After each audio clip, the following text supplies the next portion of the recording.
Hi అమ్మ నాన్నలు. పిల్లలతో హోంవర్క్ చేయించడానికి కష్టపడుతున్న పేరెంట్స్ ఈ వీడియో మిస్ అవ్వకండి, చివరి వరకు చూడండి. మొన్న ఎందుకో తెలియదు, తెలుగు భాషా దినోత్సవం నాడు హిందీ తెలుగు ఒకేసారి మొదలుపెట్టారు. అప్పటి వరకు ఇంగ్లీష్లో మాత్రమే రాయడం వచ్చు వాయుకి. ఒక్కసారిగా నేను మా ఆవిడ ఒకరి ముఖాలు ఒకరిలో చూసుకున్నాం. ఎందుకు ఇలా ఇచ్చారు, ఒకేసారి ఇంత హోంవర్క్ ఏంటి, ఎందుకు అన్నది ఏమీ అర్థం కాలేదు. అసలు చేయగలడా అన్న సందేహం వచ్చింది. కానీ ఆ మాట మేము బయటకు అనలేదు. ఎందుకంటే ఆ వయసు పిల్లలు అమితంగా ప్రేమించేది అమ్మా నాన్నలను, అమితంగా నమ్మేది అమ్మా నాన్నల మాటల్ని. ఒకవేళ బై మిస్టేక్ ఇవాళ చాలా హోంవర్క్ ఇచ్చారు ఎలానో ఏమో అన్నామనుకోండి, వాడు కూడా అలానే భారంగా ఫీల్ అవుతాడు, చెయ్యనని అంటాడు. ఇంకా ప్రమాదకరమైన మాట, నేను చెయ్యలేను అంటాడేమో అన్న భయం. అందుకే మేము చేసేద్దాం నాన్న, మేము ఉన్నాం కదా నీ పక్కన, లెట్స్ డూ ఇట్ టుగెదర్, కొంచెం మిగిలితే ఆడుకుని వచ్చాక చేద్దువు అన్నాము. అంతే కదా. ఇన్ జనరల్ నేను చేయగలను అనేవాడు, నేను చెయ్యలేను అనేవాడు ఇద్దరూ కరెక్టే.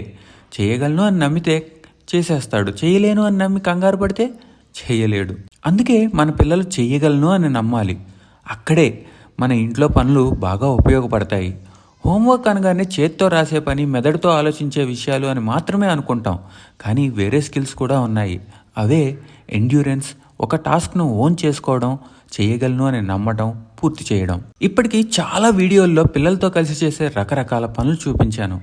మీకు చూపించేది మ్యాక్సిమం 3 నిమిషాలు, కానీ అసలు పని anywhere between 40 minutes to 2 hours. మరి అంతసేపు ఒక్కటే పనిని లక్ష్యంగా పెట్టుకొని చేసినప్పుడు అవర్ కిడ్స్ బిల్డ్ ఎండ్యూరెన్స్.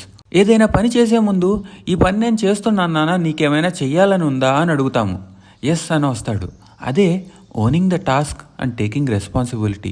ఒప్పుకున్న పనిని ప్లాన్ చేసుకుని పూర్తి చేసి పనయ్యాక క్లీన్ కూడా చేస్తాము. అంటే ఓన్ చేసుకున్న టాస్క్ను పూర్తిగా కంప్లీట్ చేయడం. ఇదంతా పిల్లల బ్రెయిన్లో జరుగుతుందని మనకి తెలియదు, వాళ్ళకి తెలియదు. But their brains will definitely be wired differently. అదే ఇక్కడ హోంవర్క్లో కనిపిస్తుంది. చెయ్యలేడేమో అనుకున్న హోంవర్క్ మొత్తాన్ని పూర్తి చేశాడు. ఎస్, ఇంటి పని వంట పని చేసినప్పుడు పక్కన ఎలా అయితే ఉన్నామో అలా పక్కన ఉన్నాము, ఎప్పటికప్పుడు చీర్ చేశాము. అదే కదా మన పని.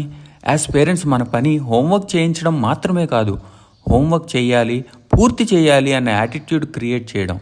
అది చేయగలిగితే చాలు, పిల్లలు ఖచ్చితంగా షైన్ అవుతారు. మరి how do we do it అంటే మీరు మీ పిల్లలు కలిసి ఇంటి పనులు చేయడం ద్వారానే.